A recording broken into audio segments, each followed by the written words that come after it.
பண்ற மாரி ஒரு சிக்கன் கிரேவி சொல்லி தரேன். ட்ரை பண்ணி பாருங்க. இதுக்கு ஒரு குக்கர் எடுத்துக்கோங்க. கடலெண்ணெய் தான் ஃப்ளேவர் சூப்பரா இருக்கும். கடலெண்ணெய் ட்ரை பண்ணுங்க. கடுகு, ஹோல் ஸ்பைசஸ் போட்டு நல்லா வதக்கிக்கோங்க.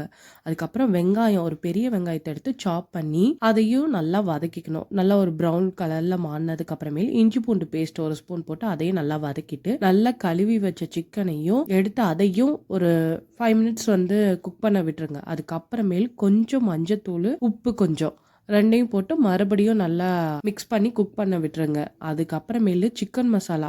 உங்களுக்கு எந்த மசாலா இருந்தாலும் ஓகே. நான் சக்தி தான் யூஸ் பண்ணுவேன். டேஸ்ட் அதான் சூப்பரா இருக்கும். இது ஒண்ணு மட்டும் தான். வேற எதுவுமே இல்ல. அதையும் சேர்த்து நல்லா மிக்ஸ் பண்ணிட்டு, தண்ணிய கையில தெளிச்சு விடணும். ஏன்னா, ஆல்ரெடி குக்கர்ல வைக்கிறதுனால, சிக்கன் வேக வேக தண்ணி விடும். நம்ம நெறைய தண்ணி ஊத்துனோம்னா குழம்பு மாரி ஆயிடும். இது கிரேவி மாரி நல்ல ஒரு கெட்டியான பதத்துல சூப்பரா இருக்கும். ட்ரை பண்ணி பாருங்க. அவ்வளோதான். இத நல்லா மிக்ஸ் பண்ணி குக்கர்ல ஒரு 3 விசில் அடிச்சு சாப்பிட்டு பாருங்க.